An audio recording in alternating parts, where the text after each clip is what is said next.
જી નમસ્કાર, અમારી ચેનલમાં ફરીથી એક નવા વિડીયોમાં તમારું સ્વાગત છે. મિત્રો, તમે બધા મસ્ત હશો, મજામાં હશો.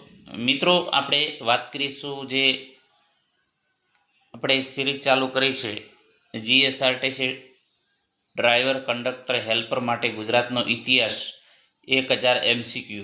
તો મિત્રો, વિડીયોના માધ્યમથી થોડા પ્રશ્નો બનાવી અને આપણો જે ટાર્ગેટ છે 1000 MCQનો, જે ઘણા ઉપયોગી સાબિત થશે, જે આવનારી પરીક્ષામાં તમને 100% ફાયદો થશે. તો 1000નો ટાર્ગેટ જે રાખેલો છે એ ટાર્ગેટ આપણે થોડા સમયમાં પૂરો કરી લેશું. તો જે પ્રમાણે અગાઉની જે પરીક્ષામાં જે પ્રશ્નો પૂછાયેલા છે, બરાબર, અને બીજા પ્રશ્નો, તો એ પ્રમાણે આપણે વિડીયો બનાવતા રહીશું, જેથી કરીને આવનારી પરીક્ષામાં તમને ઘણો ફાયદો થશે. તો મિત્રો, આ જે વિડીયોમાં પ્રશ્ન અને એની સમજૂતી પણ આપેલી છે. તો ચાલો મિત્રો, જો ચેનલમાં નવા હોય તો ચેનલને સબસ્ક્રાઈબ કરી લેજો અને વિડીયોને વધુ શેર કરજો, લાઈક પણ આપી દેજો. તો ગુજરાતનો ઇતિહાસ અગાઉની પરીક્ષામાં પૂછાયેલ MCQ જીએસઆરટીસી હેલ્પર કંડક્ટરને ડ્રાઈવર ભરતી પરીક્ષા માટે ખાસ. હવે 2020માં જે અગાઉ જે પ્રશ્નો પૂછાયેલા હતા, તો તેના વિશે ચર્ચા કરીશું. જે ગુજરાતનો ઇતિહાસ, તો ઐતિહાસિક નગરી કપડવંજનો ઉલ્લેખ રાજપૂત યુગના જૈન સાહિત્યમાં કયા નામથી કરવામાં આવે છે? કરપટ વાણિજ્ય, કીર્તિનગર, કપડવંજ, કુંડરનગર. તો તેનો સાચો જવાબ છે ઐતિહાસિક નગરી કપડવંજનો ઉલ્લેખ રાજપૂત યુગના જૈન સાહિત્યમાં, જેને કરપટ વાણિજ્ય તરીકે ઓળખવામાં આવે છે. તો રાજપૂત યુગના જૈન સાહિત્યમાં કપડવંજનો ઉલ્લેખ તેના પ્રાચીન સંસ્કૃત નામ કરપટ વાણિજ્ય એટલે કે કાપડનો વેપાર તરીકે જોવા મળે છે. એના પછી વાત કરીશું તારંગા પર્વત ઉપર આવેલ ભગવાન અજીતનાથનું ભવ્ય જિનાલય ગુજરાતના સોલંકી રાજાએ બંધાવ્યું. આ ચૈત્ય કયા વર્ષની આજુબાજુ બંધાયેલો અથવા તો આસપાસ બંધાવેલ? તો તારંગા પર્વત પર આવેલ ભગવાન અજીતનાથનું ભવ્ય જિનાલય ગુજરાતના સોલંકી રાજાએ બંધાવ્યું. ક્યારે? તો સંવંત 1216માં. બરાબર, સંવંત 1216માં. તો કે સોલંકી વંશના રાજા કુમારપાળે વિક્રમ સંવંત 1216ની આસપાસ તારંગા પર્વત પર બીજી જૈન તીર્થંકર ભગવાન અજીતનાથનું વિશાળ અને ભવ્ય જિનાલય બંધાવ્યો હતો. એના પછી વાત કરીશું ત્રીજા નંબરનો પ્રશ્ન. કલિકા સર્વજ્ઞ હેમચંદ્રાચાર્યનું બાળપણનું નામ શું હતું? તો આ પ્રશ્ન વારે ઘણી વખત પૂછાય છે. તો કલિકા સર્વજ્ઞ હેમચંદ્રાચાર્યનું બાળપણનું નામ હતું ચાંગદેવ. બરાબર. તો હેમચંદ્રાચાર્યનો જન્મ ધંધુકા. આ પણ મિત્રો પૂછાય છે કે હેમચંદ્રાચાર્યનો જન્મ ક્યાં થયેલો હતો. હવે આમાં ગડબડ ક્યાં થાય છે? ધંધુકા અને ધોળકા, એમાં આપણે ગડબડમાં આવી જઈએ છીએ. તો ખાસ યાદ રાખવાનું ધંધુકા. ઘણી વખત ધોળકા પણ લખાઈ જાય છે, એટલે આ ખાસ યાદ રાખજો. કારણ કે આ પ્રશ્નમાં જ મારે પ્રોબ્લેમ થયો હતો પરીક્ષા વખતે કે ધંધુકા લખું કે ધોળકા લખું. બરાબર. તો જો તમે વાંચેલો હશે તો તમને યાદ આવશે, પરંતુ ઓછું વાંચેલું હોય, રિવિઝન ના કર્યું હોય, તો આમાં આપણે ફસાઈ જઈએ કે ધોળકા લખવું કે ધંધુકા લખવું. બરાબર. તેમનું બાળપણનું નામ ચાંગદેવ હતું અને દીક્ષા લીધા પછી તેમનું નામ સોમચંદ્ર અને ત્યારબાદ હેમચંદ્રાચાર્ય પડ્યું. એના પછી ભૂચર મોરીની લડાઈ કયા ગામ પાસે થઈ હતી? જે ભૂચર મોરીની લડાઈ થઈ હતી એ કયા ગામ પાસે થઈ હતી? તો ધ્રોલ. આ પ્રશ્ન પણ ઘણી વખત પૂછાયેલો છે. તો ઈસવીસન 1591માં જામનગર જિલ્લાના ધ્રોલ પાસે આવેલ ભૂચર મોરીના મેદાનમાં જામ સત્તાજી અને મુગલ સુબા મિર્ઝા અજીઝ કોકા વચ્ચે ઐતિહાસિક યુદ્ધ થયું હતું. બરાબર. મોગલ સલ્તનત કયા રાજા દ્વારા ગુજરાતમાં જજિયા વેરો નાખવામાં આવ્યો હતો? કયા મુગલ સલ્તનત દ્વારા અથવા તો કયા રાજા દ્વારા? બરાબર. ઔરંગઝેબ, મુજરબ શાહ, અકબર, અલાઉદ્દીન ખિલજી. તો તેનો સાચો જવાબ છે ઔરંગઝેબ. બરાબર, ઓપ્શન એ સાચો જવાબ છે. તો કે મુગલ સમ્રાટ અકબરે જજિયા વેરો નાબૂદ કર્યો હતો, આ પણ પ્રશ્ન પૂછાય છે. પરંતુ ત્યારબાદ કટ્ટરપંથી જે શાસક ઔરંગઝેબે ઈસવીસન 1679માં બિન મુસ્લિમ પ્રજા પર ફરીથી જજિયા વેરો ચાલુ કર્યો હતો. આઝાદી આંદોલન સમયમાં સુરતમાં મોટા પાયે સામાજિક સુધારાનું અને માનવ ધર્મ સભા સ્થાપવાનું કાર્ય કરનાર દુર્ગારામ મહેતાજી કયા નામે ઓળખાતા? તો કે આઝાદી આંદોલન સમયે જે સુરતમાં મોટા પાયે સામાજિક સુધારાનું અને માનવ ધર્મ સભા સ્થાપવાનું કાર્ય કરનાર દુર્ગાજી રામ મહેતાજી કયા નામે ઓળખાતા હતા? તો ગુજરાતના મહામાનવ, ગુજરાતના શિક્ષાગુરુ, ગુજરાતના લ્યુથર, ગુજરાતના પ્રહરી, તો ગુજરાતના લ્યુથર. તો કે દુર્ગારામ મહેતાજીએ સુરતમાં સામાજિક અંધશ્રદ્ધા અને કુરિવાજો દૂર કરવા માટે માનવ ધર્મ સભાની સ્થાપના કરી. તેથી તેમને ગુજરાતના જે લ્યુથર તરીકે ઓળખવામાં આવે છે, માર્ટિન લ્યુથર. સ્વાતંત્ર્ય સંગ્રામ દરમિયાન અહમદાબાદ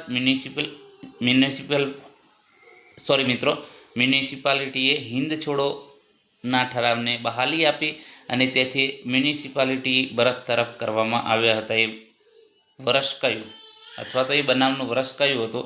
1940, 44, 42, 38 કે 39?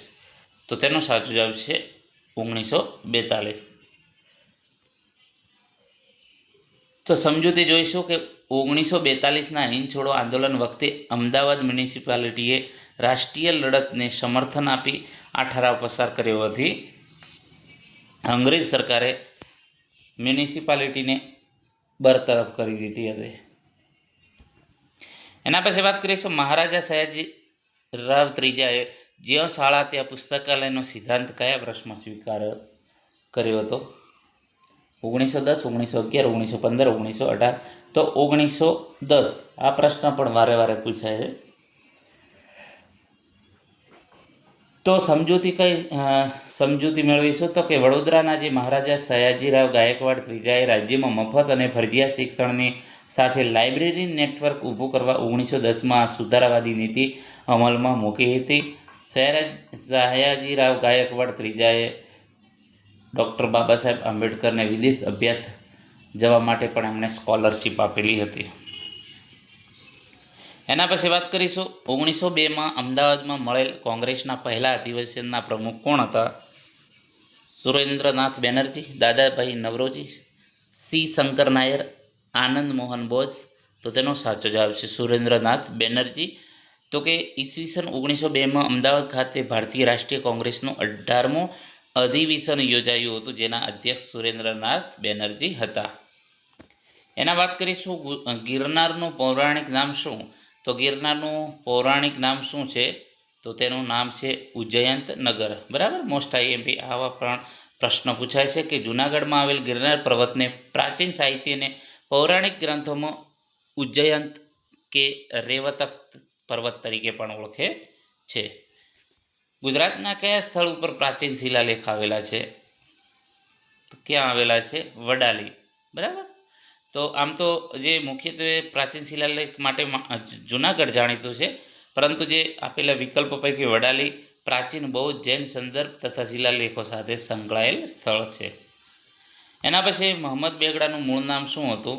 તો મહંમદ બેગડાનું મૂળ નામ છે ફતેહ ખાં.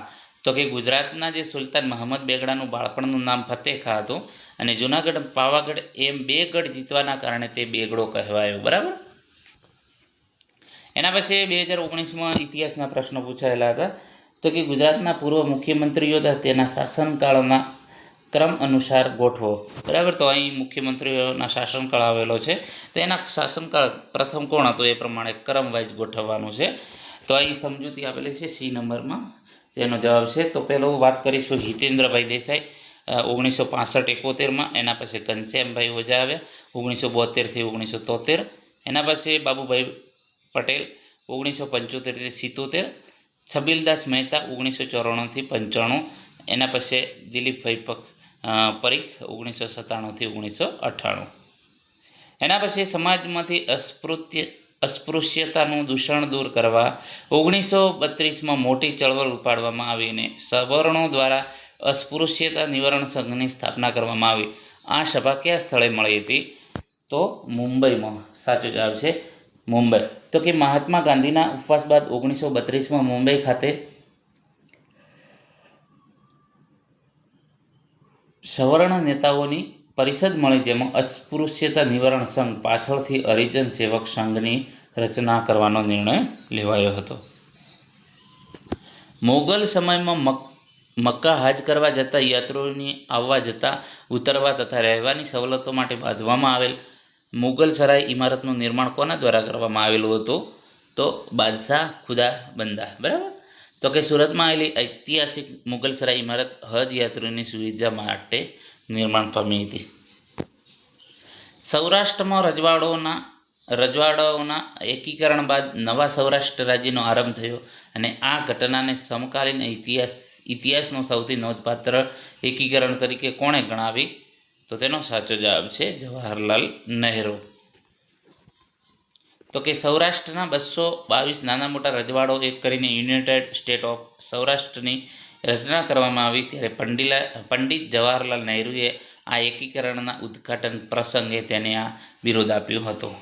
એના પછી વાત કરીશું 1952માં કોના પ્રયાસોથી પહેલી મહાગુજરાત પરિષદ મળી? તો ભાઈલાલભાઈ પટેલ એટલે કે ભાઈ કાકા. તો કે પૃથક ગુજરાત રાજ્યની માગણી માટે 1952માં અમદાવાદ ખાતે ભાઈલાલભાઈ પટેલ એટલે કે ભાઈ કાકાના પ્રયાસોથી પ્રથમ મહાગુજરાત સીમા પરિષદનું આયોજન થયું હતું. એના પછી ચાંપાનેર નગરનું શિલારોપણ કોના દ્વારા કરવામાં આવ્યું હતું? તો વનરાજ ચાવડા દ્વારા. વનરાજ ચાવડા જે ચાવડા વંશના શાસક વનરાજ ચાવડા એ પોતાના સેનાપતિને મિત્ર ચાંપાવાણિયાની યાદમાં પાવાગઢની તળેટીમાં ચાંપાનેર નગર વસાવ્યું હતું. તો આ પણ પ્રશ્ન પૂછી શકે છે. તો મિત્રો આવનારી જે તમારી પરીક્ષામાં આ ટાઈપના પ્રશ્ન પૂછાશે. બરાબર.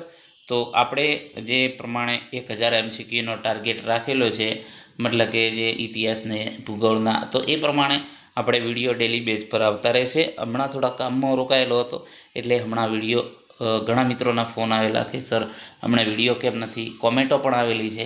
બરાબર. તો થોડાક કામમાં હતો એટલે વિડીયો આવી શકતા નહોતા, પરંતુ હવે ડેલી બેઝ પર આવશે. તો મિત્રો તમે પણ તૈયારી ચાલુ રાખો. ફૂલ મારો સપોર્ટ છે. તમને કોઈ પણ બાબતમાં સપોર્ટ કરવા તૈયાર છું અને તમે તમારો ટાર્ગેટ જે નક્કી કરેલો છે પૂરો કરો એવી આશા છે. કારણ કે હેલ્પરમાં પણ મેં ઘણા વિદ્યાર્થીઓને મતલબ કે આપણે ઓનલાઈન ભણાવેલું છે અને આજે ઘણા મિત્રો સરકારી નોકરી કરી રહ્યા છે, એનો આનંદ છે. હવે તમે પણ મિત્રો ડ્રાઈવર, કંડક્ટર અને આવનારી નવી હેલ્પરની જે નોટિફિકેશન જે આવશે તો એમાં પણ તમે સારું એવું મતલબ કે તૈયારી કરી અને તમારો ગોલ નક્કી કરી લો. અને ડ્રાઈવર, કંડક્ટર મિત્રો પણ તૈયારી ફૂલ રાખજો. પરીક્ષા ટૂંક સમયમાં આવી શકે છે એટલે જે પણ સમય મળ્યો છે એ સમયનો સદુપયોગ કરી અને તમારું ભવિષ્ય સારું બનાવી શકો છો. બરાબર.